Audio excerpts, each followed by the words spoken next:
Order in the court.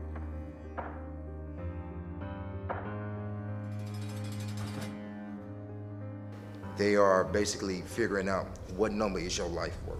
What is your freedom worth? So there's been a lot of discussion around mass incarceration and the dangers of it. I think a point that often gets lost in that very important discussion is that over a third of the people who are incarcerated are actually incarcerated in jails, not prison. And 80% of them in those local jails have not been convicted of any crime. They are awaiting trial, and they've been unable to afford or they've not been granted bail. And it's important to remember that these people who are detained just because they can't afford bail are legally innocent. If they can afford their bail amount, they are released and they get a court date for later. But if they cannot afford their money bail amount, then they are booked into the jail until their next court date. If a person cannot pay that amount, they are held in custody until the trial. And though we guarantee a speedy and fair trial, that means a person can be in custody for quite a long time. In Hamilton County, it can be a couple of days to it could be months.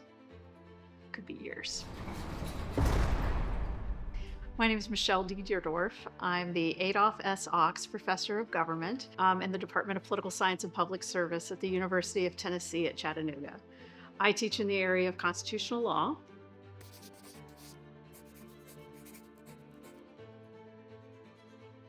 One of the reasons Chattanoogans should be concerned about excessive bail is that the research is quite clear. When we place on people even small fines that are onerous for them so they can't meet them, there are consequences in their lives. So if someone commits a crime or commits whether a felony or misdemeanor, they're arrested, they're put in jail, they're given a bail they can't pay, the consequences to them, their family, and their community can be immense.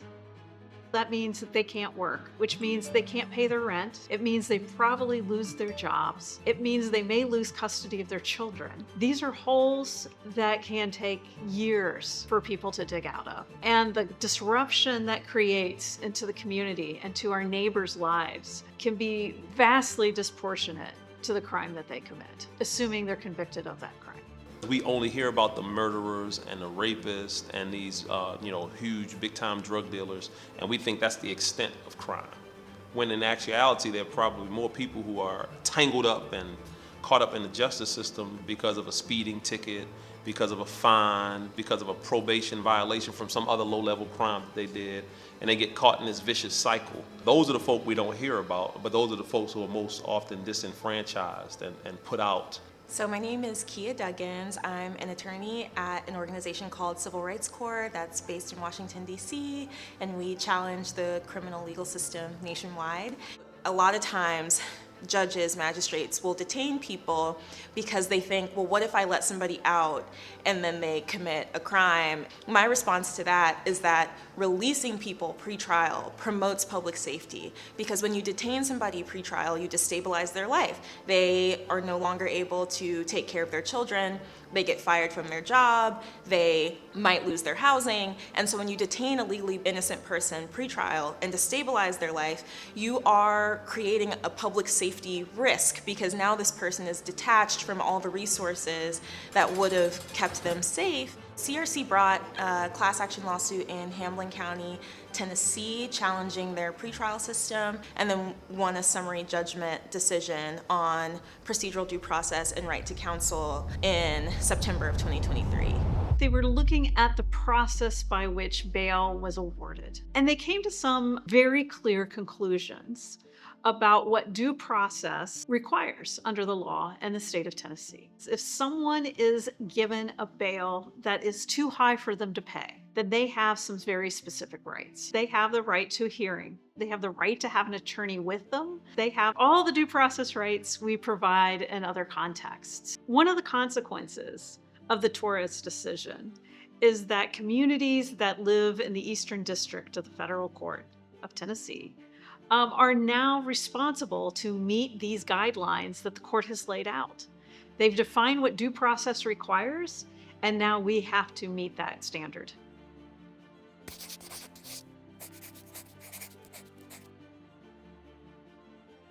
A constitutional bail hearing happens before the person is detained. The defendant will have counsel. The defendant will be able to present evidence about why they are not a flight risk or a safety risk to the community. And the burden will be on the state to prove why this legally innocent person should be in a cage. And if the state cannot put up evidence for why this legally innocent person should be in a cage, then the person should be released on their own recognizance, which we commonly call in Tennessee an OR bond or ROR. The Constitution is supposed to be the supreme policy document for how we conduct ourselves here in the United States. And every single time somebody's constitutional rights are violated, then that document loses some of its value in the eyes of those who have been violated. A lot of people are being detained without really any evidence on the record that their detention, their pretrial detention, is necessary. We would be liable in court if someone decides to challenge those practices as being unconstitutional. The precedent would be applied, and the burden of proof would be on the state to show that they were not denying due process. It would be the county that is liable, the community that's liable, wherever the court that's being challenged is located.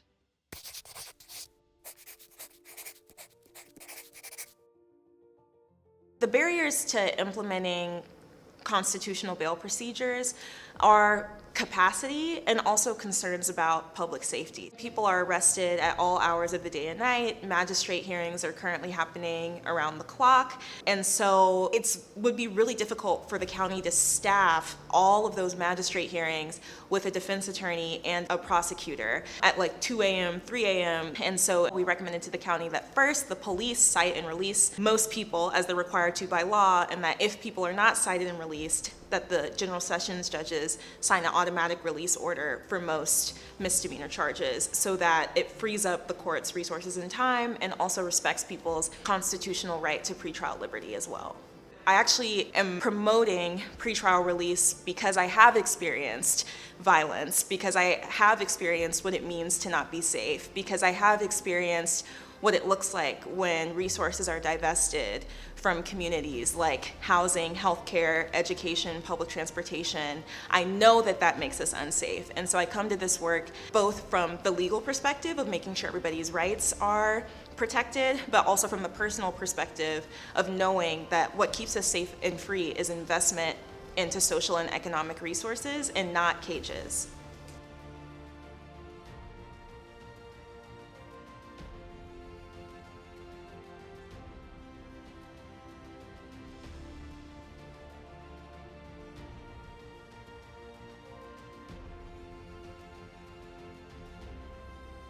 Act now.